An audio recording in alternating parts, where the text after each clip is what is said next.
What's up, everyone? Robert the Monster Among Marks Drapp here.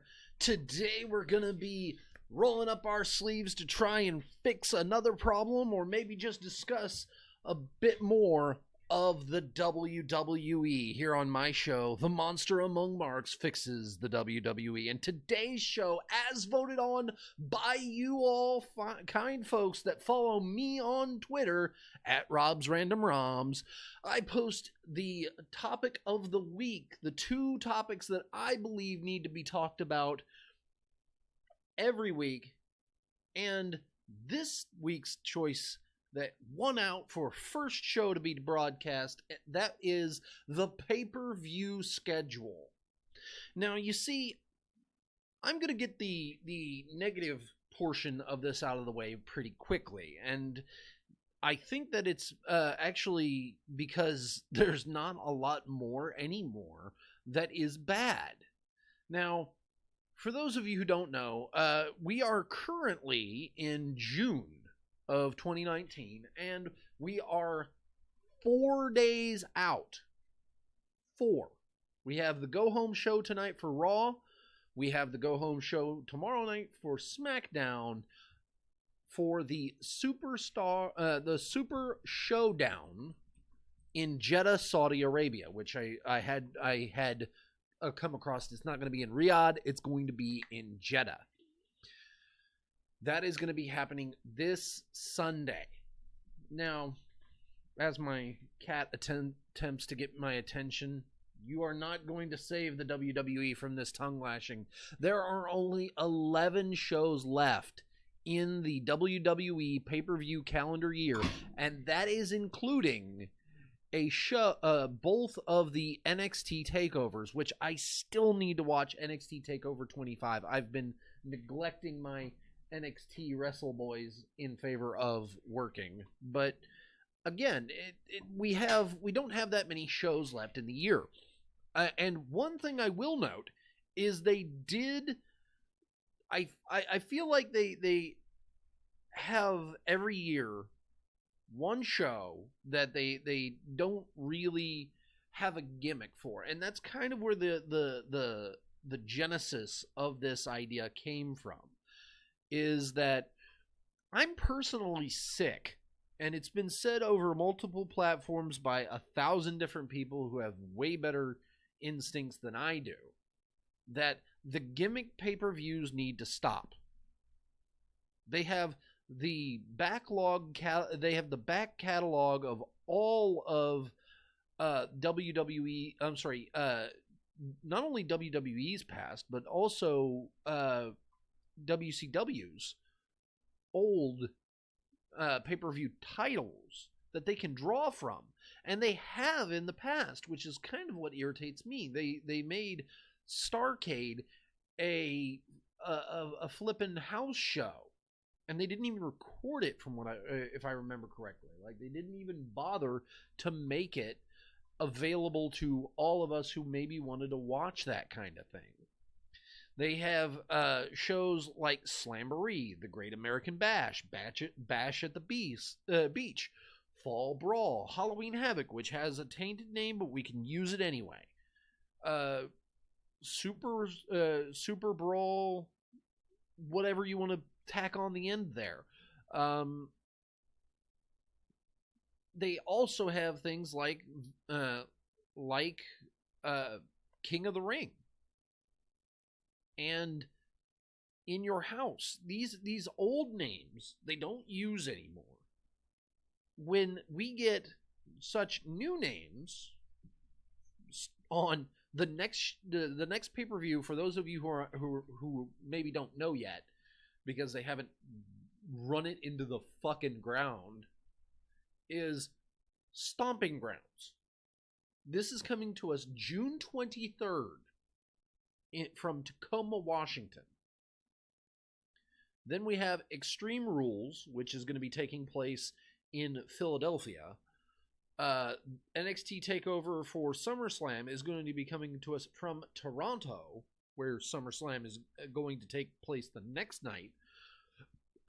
Then we have Hell in a Cell, Clash of Champions, a second Saudi show, NXT TakeOver War Games 3, which is also coincidentally TakeOver Chicago 3, and then Survivor Series, and to round out the year, TLC is coming back again.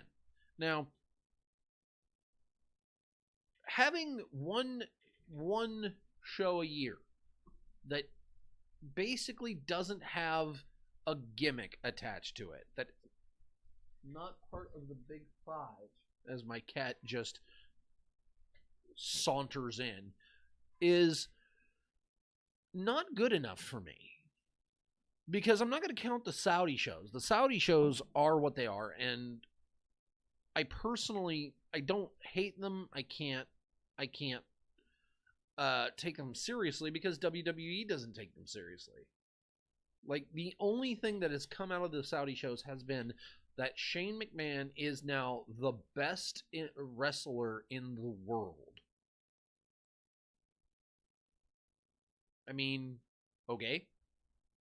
We're leaning on that one little kernel, because I feel like with Hunter getting injured at Crown Jewel, Triple H getting injured at Crown Jewel, that stopped Shawn Michaels from having a last go around. And personally, from what I had seen, okay, yeah, no, that's fine.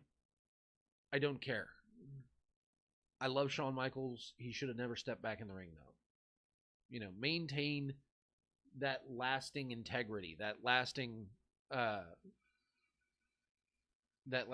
I have done what no wrestler in a very, very long time has done, and that's keep kayfabe. And so we have these two shows now in Saudi Arabia that nobody cares about, and you can't really get us to care about it.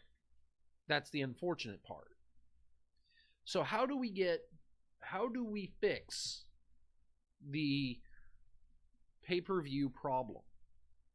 And they've already kind of taken the first step, because a couple of years ago, I would have said, you need to cut down on the pay-per-view schedule.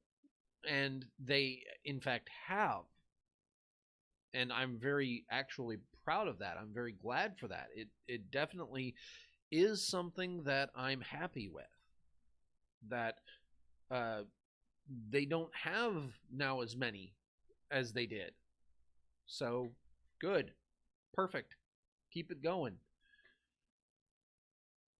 Now you also have the second thing you need to do, and that is get rid of the gimmick matches in a pay-per-view and just build the storyline itself. If a storyline calls for an Extreme Rules match, then you do it. If it doesn't, you don't need to slap one on there just to satiate the people that may be going on social media or watching at home, looking at the pay-per-view calendar and going, well, I guess that's going to be an Extreme Rules match, or, well, I guess they're going to be in Hell in a Cell. No, I want to be surprised. I mean, you don't, and even NXT to a certain extent is now falling victim to that very problem. Is they have a gimmick pay-per-view now. I love NXT takeovers because they are absolutely just, let's sit down, let's put together a storyline. I don't care what is going to happen on the next night. We are going to sit down and have a pay-per-view, and that's going to be it. It's over.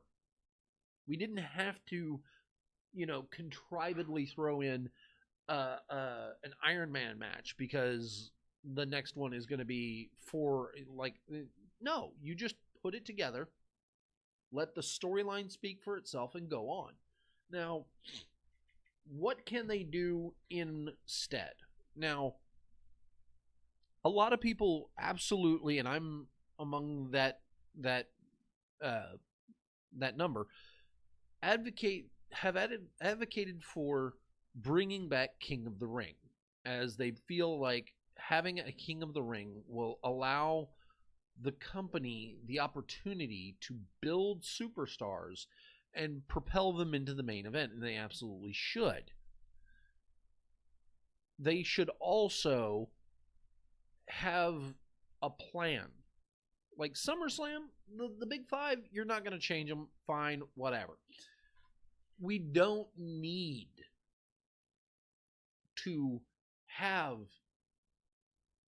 every single, like, heck, you could take Money in the Bank from where it is, move it to just like the midpoint of the year, like put it in September, get rid of Hell in a Cell.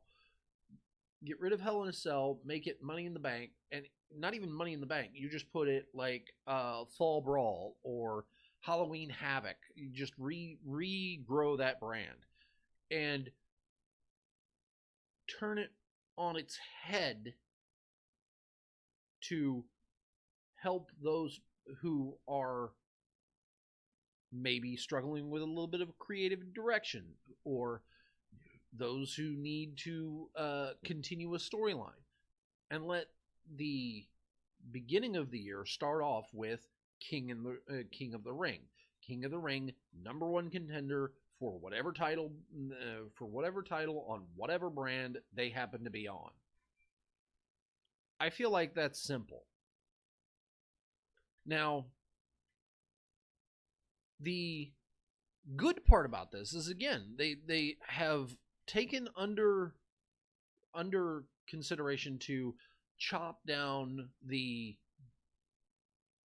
number of pay-per-views, and they've given us a couple, not a lot, but a couple of new names. Years ago, it was Battleground, followed by Great Balls of Fire.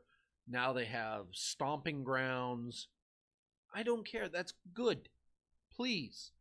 Bring new stuff. Get a new name for a new pay-per-view. What do you want to call it? Boom, out the door. Pow.